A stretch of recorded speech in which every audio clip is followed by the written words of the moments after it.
Stephen's already on the radar. I'd love to see him elected. He's committed, he's passionate, believes strongly in giving back to his community. Real intelligent young man, has a lot of ideas. And the amazing thing about Stephen is he hasn't even done his thing yet. Time and time again, black and brown children are being taken and hashtagged, and we seem to not be able to retrieve justice. Where do we go from here? The children in Flint, Michigan still don't have access to clean, quality water. Where?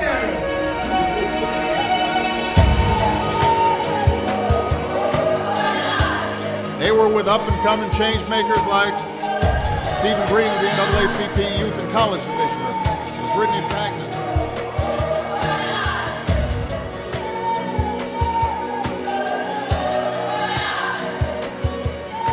We didn't come for a parade.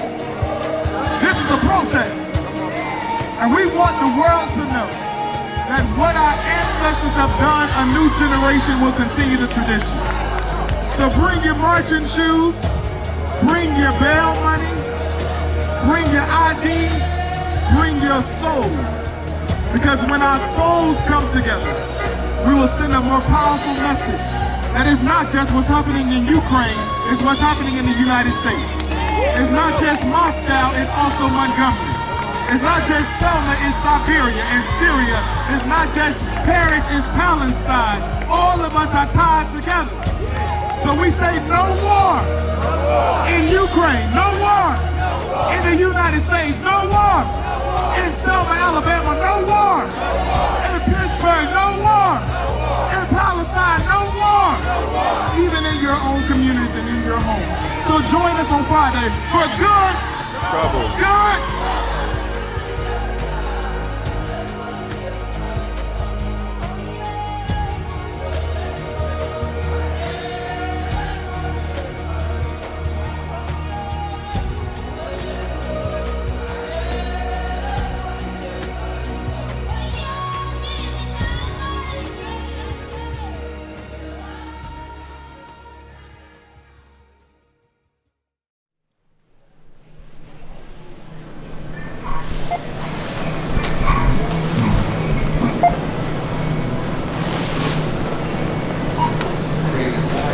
We're literally leaving Montgomery now, headed to the march. It's day 2. I decided to stay a few more days to conclude the march from Selma to Montgomery.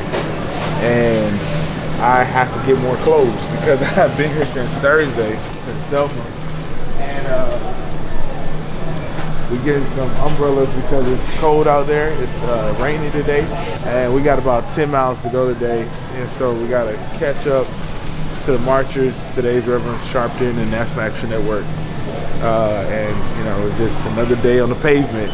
Reverend Stephen Green out here with his alma mater. Give us a word, Reverend Green. We're out here glad to be here, Reverend Sharpton and National Action Network and all these young Morehouse brothers and students from the AUC and young people from New York. This is showing that this is the intergenerational fight. When I was a student at Morehouse, working with Reverend Sharpton, this is bringing back memories and continuing this journey. It's a spiritual journey as much as it is a generational fight. And I'm glad to be here with Reverend Sharpton and with these young leaders and we continue this fight and this struggle and learning again from the legacy of those who come before us.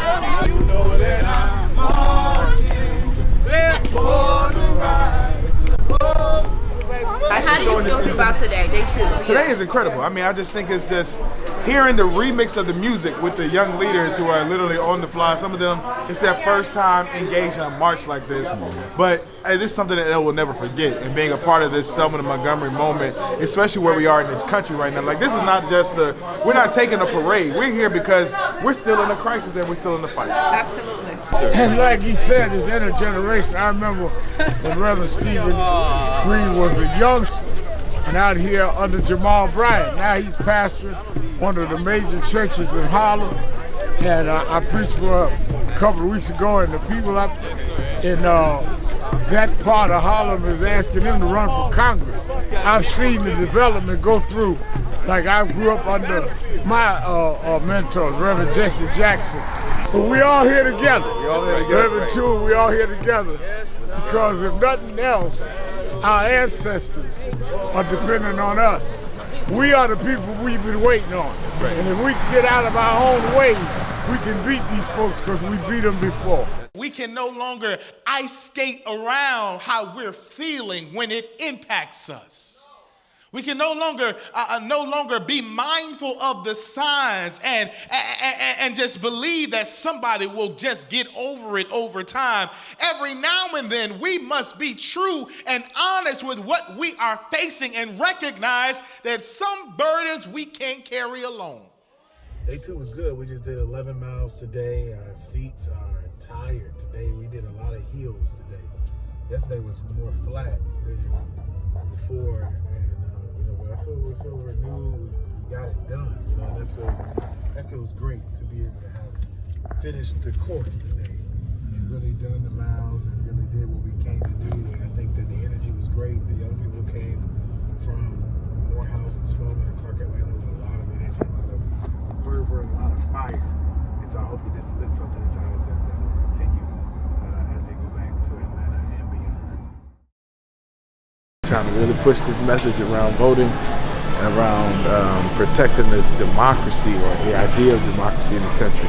And so, that's what we are headed to Selma, in between Selma and Montgomery now, to do that this week.